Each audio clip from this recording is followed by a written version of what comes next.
sweet black babushka. I know I'm not supposed to call you that in public. I know it's embarrassing, but it's who you are to me. That tiny baby doll nestled in the middle of a family of women who raised you. My coworker, Natalia, she was Russian. We hated each other. Had nothing in common. A white girl, a European immigrant. English was horrible. She had an elite air about her, and my manager treated her special. That's why I hated her. Yet when I was 20 years old, pregnant, college student, hiding her pregnant belly at work, Natalia just knew. One day she asked, "So when are you having your baby?" I just looked at her and laughed. We stared at each other for a long time, and something just melted away. From that moment, we just bonded. Natalia looked out for me. She was a single mother too, with a little baby girl. I had a whole other narrative for her story. You don't know people until they reveal who they are. Natalia came to the hospital after you were born. She gave me a present, a Matryoshka nesting doll, a Babushka doll. It was painted, made of wood, in decreasing sizes, placed one inside the other. The last doll was the baby, wrapped in swaddling cloth, made from one single piece of wood, and it looked just like you. It was the most beautiful, simple gift that anyone ever gave me. Natalia moved out of state when you were 3 years old.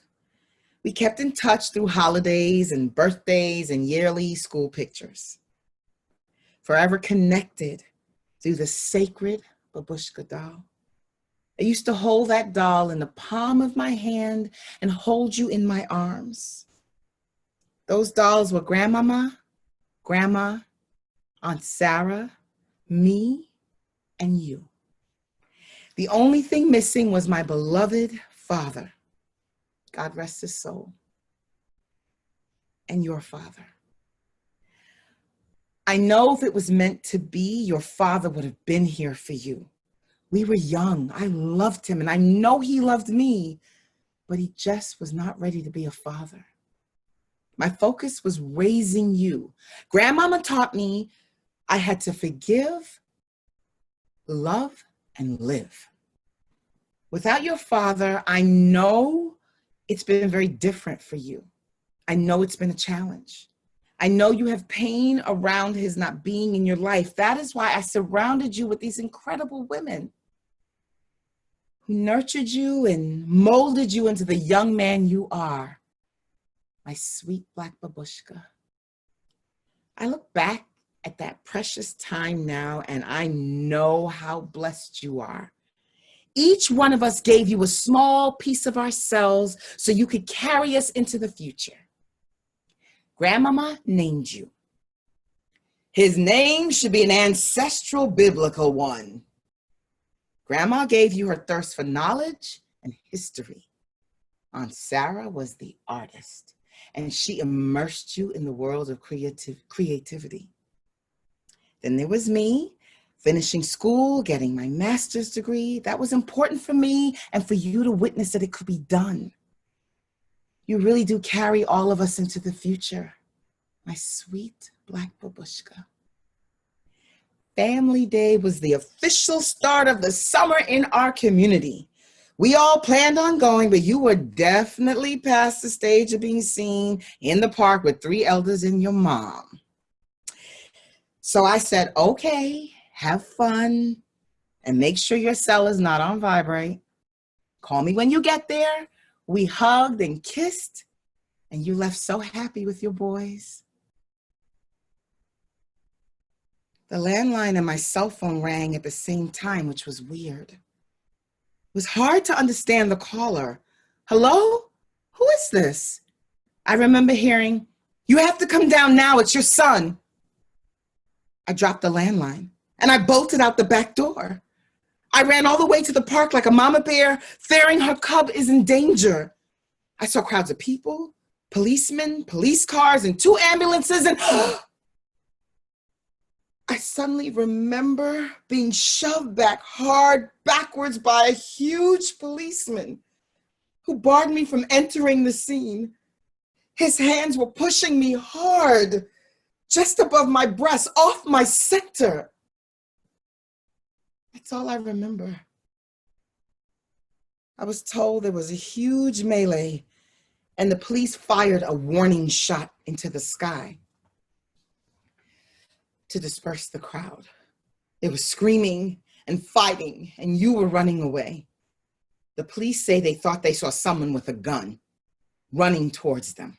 Fearing for their safety, they fired into the crowd.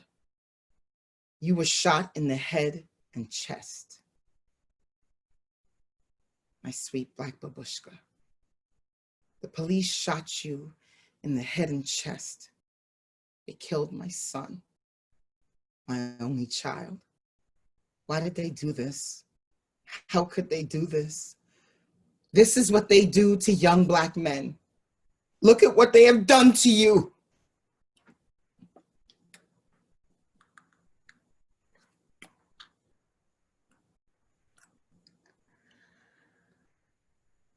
I was told your funeral was one of the largest attended by officials and residents in our city. The governor, the mayor, your principal and teachers, grandma and Aunt Sarah spoke. There was a video filled with pictures and home movies of your life.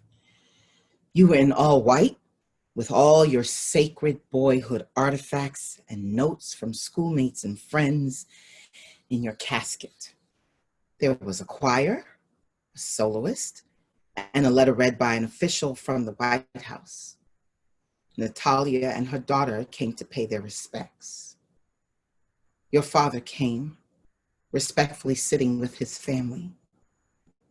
Grandmama said, I sat stone cold silent, with distance in my eyes and an unspeakable grief within my spirit. I sit in the corner of my room. The room feels like a pool filled with muddy water. I try my best to keep my head above the water. It is the best I can do in this moment. I always remember this place that I'm in. I do not want to live. They shot you in the head and chest. I am now a member of a sacred group of mourning mothers. My official membership in this club was granted with your murder by the hands of police. Your life is now public consumption. Stories have been written by people who never knew you. Your name is a hashtag, and there's a memorial Facebook page. The police have done a wonderful job of assassinating your character. You have a juvenile sealed record. A bodega owner remembers you stole candy from him years ago. You're no longer a child that they killed. They have made you part of the problem. It's like they have killed you all over again. A mother is not supposed to bury her child. No matter how much I try to move forward with my life, I always seem to hit a wall. And I sometimes find myself sitting in the corner of your room. There has been so much energy over how you were killed. There are lawyers and advocates and publicists, judges, jury, and media, the whole sick, twisted machine. The news is saying that the police officers will probably be acquitted. To hear them tell it, policemen have a rough job. Their lives are out on the front lines every day. They serve and protect the citizens of this country. And on the day you were killed, they were protecting you. It's just unfortunate that it resulted in your death. Unfortunate. I walked into my room, picked up my Babushka doll, and threw the largest piece against the wall. it shattered.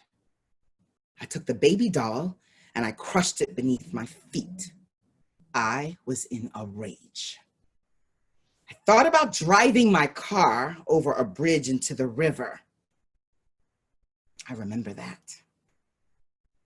The day of my only child's murder, the officer who shot you did not go to prison. He and his partner were found not guilty. I sat watching them celebrate like they won the fucking lottery. The entire police department was in that courtroom. No one was talking about you. It was just about justice for law enforcement. There were so many people outside the courthouse, so many noises, talking, shouting, chants, voices through megaphones, sirens, blinking lights, and then a slow motion quiet. I found myself standing over him. I was calm. My hand was heavy.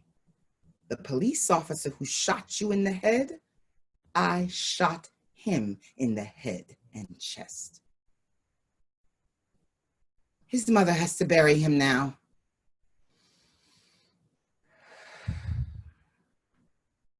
I was surrounded immediately and wrestled to the ground. In that maze, I had to avenge my son's death, an eye for an eye. Gun in holster, grab gun from holster, cock and shoot and shoot. It was less than 8 seconds. Have you ever encountered an enraged mama bear?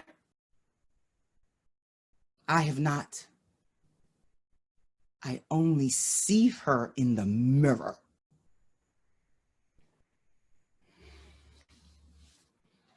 I love you. I miss you. I feel you always. I'm still trying to figure out what all this means. I often wonder what your life's passion and purpose would be.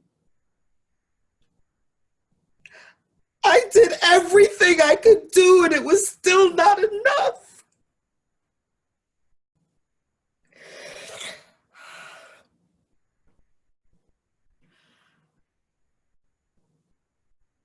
I'm just happy to know that your last day on earth was a good one and that you know how much you are loved and how much you matter.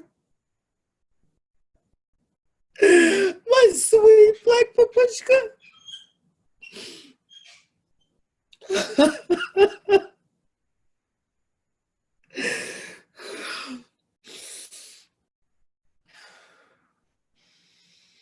I am the mother of a young Black son who was murdered at the hands of racist police. I am mother. Inmate number 08281565.